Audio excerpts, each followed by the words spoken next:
নমস্কার বন্ধুরা, আজকে তোমাদের সামনে একটা লেটেস্ট খাবার, আজকে বাটার পনির কী করে বানাতে হয়, বাটার পনির মশলা কী করে বানাতে হয়, আজকে এই রেসিপিটা তোমাদের সঙ্গে আমরা শেয়ার করতে যাচ্ছি। বন্ধুরা, আজকে একটা দারুণ ডেলিশিয়াস খাবার তোমাদের সামনে আমরা শেয়ার করতে যাচ্ছি। তোমরা মনোযোগ সহকারে এই ভিডিওটা দেখো, আর ভিডিওটা দেখার পর ভিডিওতে অবশ্যই তোমরা লাইক আর চ্যানেলে সাবস্ক্রাইব করবে। আর হ্যাঁ, অবশ্যই তোমাদের ব্যক্তিগত মতামত কমেন্ট বক্সে অবশ্যই জানাবে, কারণ তোমাদের এক একজনের মতামত আমাদের কাছে খুবই গুরুত্বপূর্ণ। কারণ তোমাদের মতামত জানার পরেই আমরা খুব আপ্লুত হয়ে থাকি এবং নতুন একটা ভিডিও তোমাদের জন্য প্রডিউস করে থাকি। বন্ধুরা, আজকে বাটার পনির মশলা আজকে তোমাদের দেখানোর জন্য আজকে আমরা বানাচ্ছি। এটা আমাদের রাতের খাবার আজকে। তো বন্ধুরা, তোমরা অবশ্যই মনোযোগ সহকারে ভিডিওটা দেখো, আর তোমাদের বন্ধুদের সঙ্গে অবশ্যই ভিডিওটা শেয়ার করবে।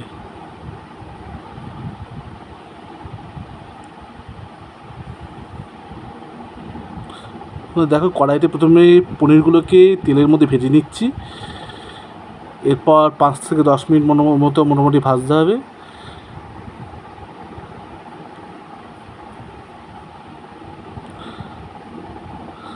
ভাজার পর একটু লঙ্কা গুঁড়ো, লাল লঙ্কার গুঁড়ো,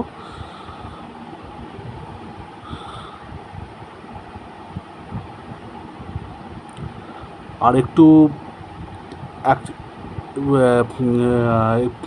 গরম মশলার গুঁড়ো, সব কিছু মিশিয়ে প্রথমে পনিরের যেই পনিরের গ্রেভিটাকে ভালো করে বানাতে হবে। এর মধ্যে এবার আর একটু হলুদ গুঁড়ো দিলাম,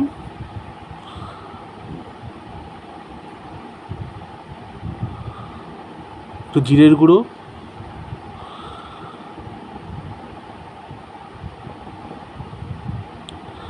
এরপর একটু নুন,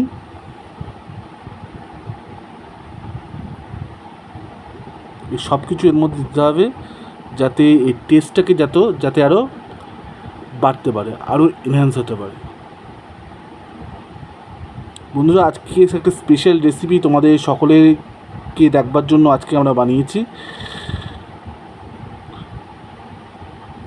hope you are watching full video of this recipe. একটু চিনি,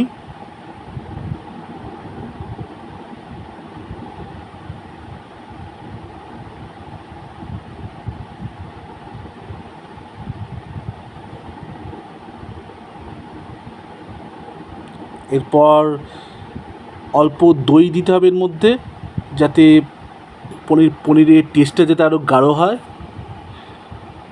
টক দই দিতে হবে, তারপর আবার ভালো করে নাড়তে হবে।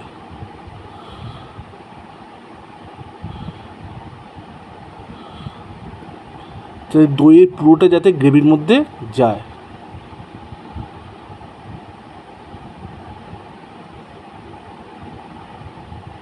এবার বন্ধুরা, পনির বাটার মশলা এর মধ্যে দিতে হবে। এই বাটার মশলা দিলে এর টেস্টটা অসাধারণ হয়ে যায় বন্ধুরা, এটা খেতে তখন দারুণ ডেলিশিয়াস লাগে। বন্ধুরা, পনির বাটার মশলা সবার শেষে পনির বাটার মশলা আমরা দিলাম। বাটার মশলা দিয়ে এটাকে আবার ভালো করে খুন্তি দিয়ে ভালো করে নাড়তে হবে, যাতে টেস্টটা আরও ডেলিশিয়াস হয়।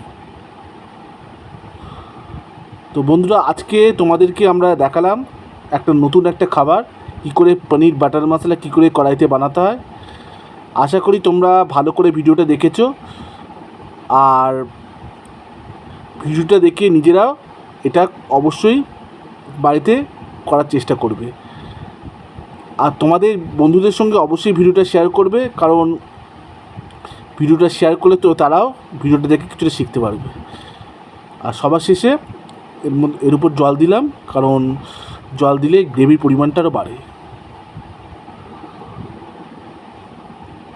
তো আজকে বন্ধুরা, একটা নতুন রেসিপি তোমাদের সঙ্গে শেয়ার করলাম আমরা।